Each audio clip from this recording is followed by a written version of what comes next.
سورة البقرہ آیت نمبر 226۔ اعوذ باللہ من الشیطان الرجیم، بسم اللہ الرحمن الرحیم۔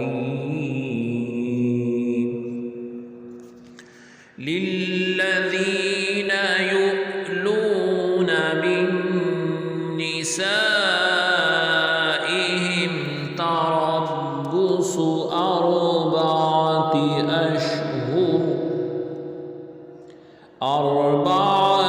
أشهر فإن فاءوا فإن الله غفور رحيم۔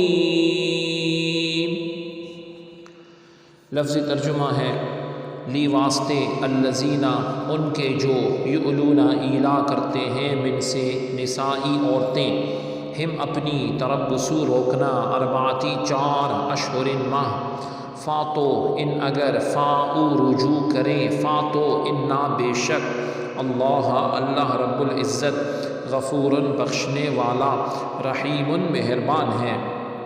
با محاورہ ترجمہ ہے اور ان لوگوں کے لیے جو اپنی بیویوں کے قریب نہ جانے کی قسم کھا لیں 4 ماہ کی مہلت ہے، بس اگر وہ اس مدت میں رجوع کر لیں تو بے شک اللہ رب العزت بڑا بخشنے والا مہربان ہے۔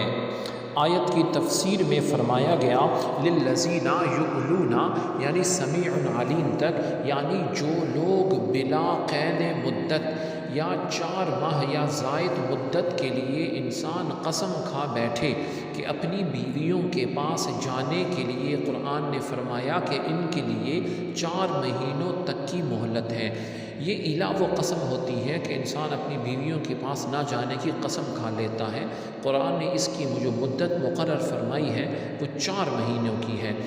اگر ان 4 مہینوں کے اندر وہ لوگ اپنی قسم توڑ کر عورت کی طرف رجوع کر لیں تب نکاح باقی رہے گا، اور اللہ رب العزت ایسی قسم کو توڑنے کا گناہ کفارہ سے جو ہے کفارہ ادا کرنا پڑے گا، قسم کا جو پچھلی آیت میں بیان ہوا ہے اس سے معاف فرما دیں گے۔